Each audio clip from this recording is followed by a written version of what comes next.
Baiklah, seperti biasa, Nasional Tujuh kita ke Sarawak untuk mengikuti perkembangan dari bumi Kenyalang. Pagi ini, Buma Win sudah bersedia di Studio B, RTM Kuching. Silakan, Bumi.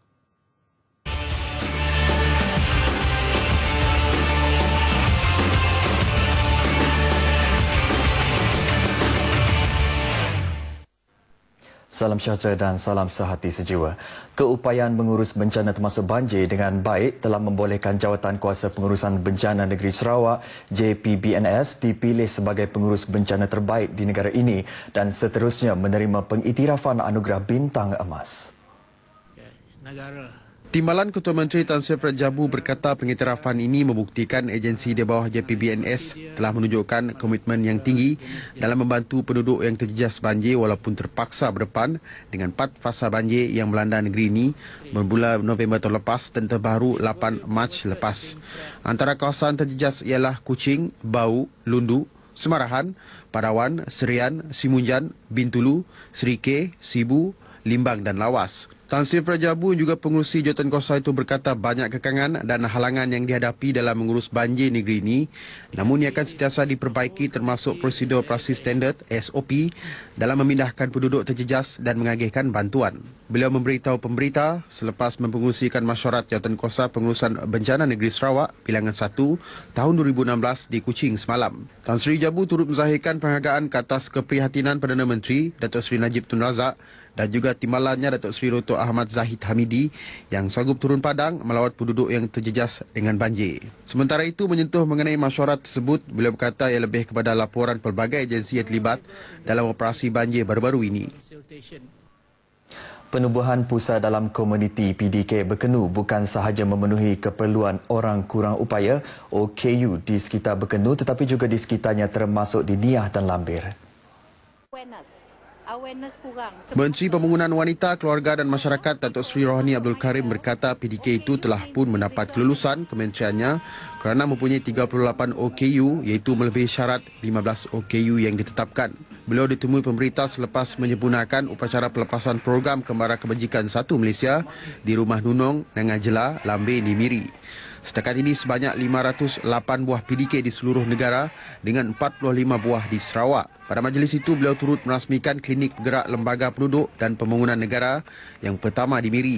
Terdahulu, beliau turut mengadakan lawatan ke 3 buah rumah klien di bawah program khidmat bantu di rumah di kawasan Dewan Undangan Negeri Lambir. Seramai 100 orang peserta terdiri daripada sukarelawan pelbagai agensi dan jabatan terlibat dalam kembara berkenaan. Sepanjang 4 hari program kembara itu di Sarawak, sebanyak 70 kes diluluskan serta-merta dan daripada jumlah itu, 25 orang adalah OKU. Program yang bermula di Lundu pada Jumaat lepas akan meneruskan perjalanan ke Labuan.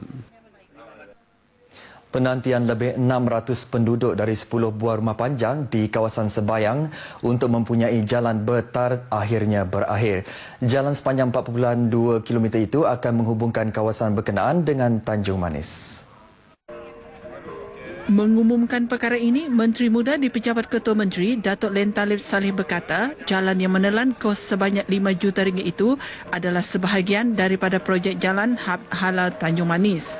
Jelasnya, jalan itu bukan sahaja akan memudahkan perhubungan tetapi juga akan membuka ruang kepada penyediaan pelbagai kemudahan asas lain termasuk bekalan air bersih dan elektrik ke kawasan tersebut. Katanya selama ini penduduk kawasan berkenaan bergantung kepada pengangkutan sungai untuk ke Tanjung Manis yang mengambil masa lebih sejam menggunakan bot. Namun apabila jalan tersebut siap, perjalanan dapat dipendekkan selama 10 minit. Jalan tersebut dijangka akan siap dalam tempoh 2 tahun lagi. Kita melihat dari segi peta yang kita telah selidiki, memang kawasan ini tidak kena dengan kawasan-kawasan yang mereka bercocok tanam. Jadi kita haraplah proses pengemelan tanah ini dapat tidak akan membatutkan usaha kita untuk mempercepatkan pembangunan. Datuk Len yang juga adun Kuala Rajang ditemui media selepas menghadiri Majlis Pemimpin Bersama Rakyat dan Majlis Penyerahan Baucer BR1M di Rumah Panting dekat Sebayang, Tanjung Manis. Dalam pada itu, pada majlis berasingan di Rumah Panjang, Mau Anak Bohom, Tanjung Manis, beliau memberitahu sebuah lagi projek jalan desa sepanjang 3.5 km akan dibina bagi kemudahan penduduk. Katanya projek yang bernilai RM450,000 itu akan memudahkan penduduk menyeberangi Sungai Stalon yang sukar dilalui oleh bot ketika air surut. Tambahnya, walaupun jalan berkenaan belum lagi dapat menghubungkan kawasan Sungai Stalon dengan dunia luar dengan menaiki kenderaan darat, namun sekurang-kurangnya ia dapat memudahkan urusan harian penduduk. Mengenai bekalan elektrik pula, beliau berkata pihaknya akan memohon kepada Sarawak Energy Berhad untuk memasang sistem elektrik menggunakan solar di kawasan tersebut. Pada majlis tersebut, beliau turut menyampaikan beberapa sumbangan kepada pihak sekolah dan ahli jawatan kuasa keselamatan dan kemajuan kampung di kawasan tersebut selain turut menyampaikan voucher BR1M kepada penerima dari sekitar Stalon. Rakyat di negeri ini diseru supaya terus menyokong kepimpinan Ketua Menteri Tan Sri Adnan Satim pada pilihan raya negeri PRN akan datang bagi memastikan kelangsungan pembangunan. Menteri Muda Pembangunan Komuniti Dato' Peter Nansian Ngusi berkata banyak yang telah dilakukan oleh Ketua Menteri dalam tempoh 2 tahun ini dalam memperjuangkan kepentingan rakyat. Antaranya memperkenalkan 50 dasar baharu, penurunan tarif elektrik, meningkatkan wang bantuan bulanan bagi IKASE dan pembinaan lebuh raya Pen Borneo. BN Adinan tim ini untuk kita menghadapi pilihan raya yang akan datang ini supaya kita dapat mengadakan satu pasukan Barisan Nasional di bawah Ketua Menteri kita yang akan sangat kukuh nanti dan kuat nanti dan boleh meneruskan pembangunan dan kemakmuran negeri kita dan boleh bantu semua rakyat kita yang dapat dibantu. Beliau berucap pada majlis penyerahan Bantuan Rakyat Satu Malaysia BR1M di Dewan Suara Bau. Datuk Peter turut memaklumkan pembayaran BR1M bagi fasa 1 melibatkan 1,253 penerima dengan pembayaran voucher berjumlah RM407,350. Katanya bantuan ini membuktikan keprihatinan kerajaan yang tidak pernah mengabaikan tanggungjawabnya dalam membantu rakyat seperti yang didakwa oleh sesetengah pihak. Jabatan Oftalmologi Hospital Umum Sarawak HUS akan menambah peralatan pemeriksaan dan pembedahan bagi terapi penyakit mata.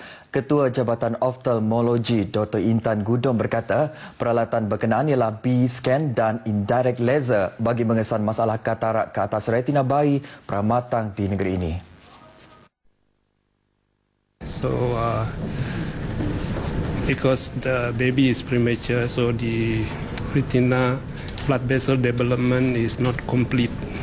So we need to laser the area where there are no vessels. So otherwise, they can develop bleeding and retina detachment and traction, and the end result can be very, very bad on the premature babies. They can go blind. Jelasnya dengan kedua-dua peralatan ini, ia dapat mengurangkan jumlah pesakit oftalmologi di kalangan bayi dan kanak-kanak daripada dihantar ke Kuala Lumpur untuk rawatan lanjut. Sementara itu, Pengarah Pusat Jantung Sarawak, Dr. Asri Rifin memberitahu belum ada pakar mata kanak-kanak di negeri ini setakat ini. Because in Sarawak we don't have the pakar mata kanak-kanak, so this one from KL they come do the clinic to review the cases and also do the some operation at the pusat jantung there. Dr. Asri Rifin berkata demikian kepada media pada majlis penyerahan cek berjumlah RM200,000 oleh Naim Holding Berhad di Dewan Pesona Hospital Umum Sarawak di Kuching. Sumbangan itu bawah program tanggungjawab sosial korporat CSR syarikat tersebut. Majlis penyerahan cek disempurnakan oleh ahli lembaga Naim, Datuk Dr. Abdul Rashid Muhammad Aziz kepada Pengarah Hospital Umum Sarawak HUS Dr. Chin Zing Hing. Pusat Transformasi Bandar Miri akan dibuka kepada orang ramai mulai hari ini. Terletak di Aras 1 dan 2, tempat letak kereta pelbagai tingkat Majlis Bandaraya Miri. Pusat itu akan beroperasi setiap hari kecuali cuti umum mulai pukul 8 pagi hingga 9 malam. Hari bulan Datuk Bandar Majlis Bandaraya Miri, Lauren Lai berkata terdapat 14 agensi persekutuan dan negeri bakal beroperasi di pusat itu. Bercakap kepada pemberita di Miri semalam, beliau berkata pembukaan UTC Miri akan memudahkan rakyat mendapatkan pelbagai perkhidmatan kerajaan dalam suasana yang lebih selesa dalam satu bumbung. Antara perkhidmatan yang ditawarkan ialah permohonan kad pengenalan, pasport, lesen memandu dan klinik Satu Malaysia. Tambahnya, UTC tersebut akan dirasmikan oleh Perdana Menteri Datuk Seri Najib Tun Razak dan Ketua Menteri Sarawak Datuk Petinggi Tan Sri Adnan Satem pada 2 April. Seterusnya kita beralih ke segmen agenda hari ini.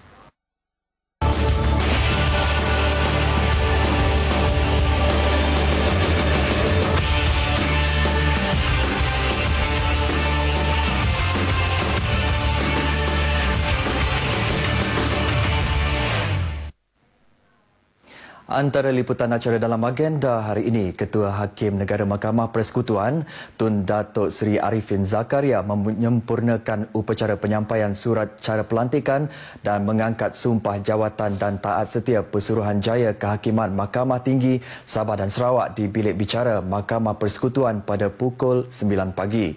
Sementara itu, Menteri Perumahan Dato' Amar Abang Johari Tonopeng menyampai sijil hak milik tanah Seksyen 19 Kanun Tanah Negara di Hotel Margareta Kuching pada pukul 10 pagi.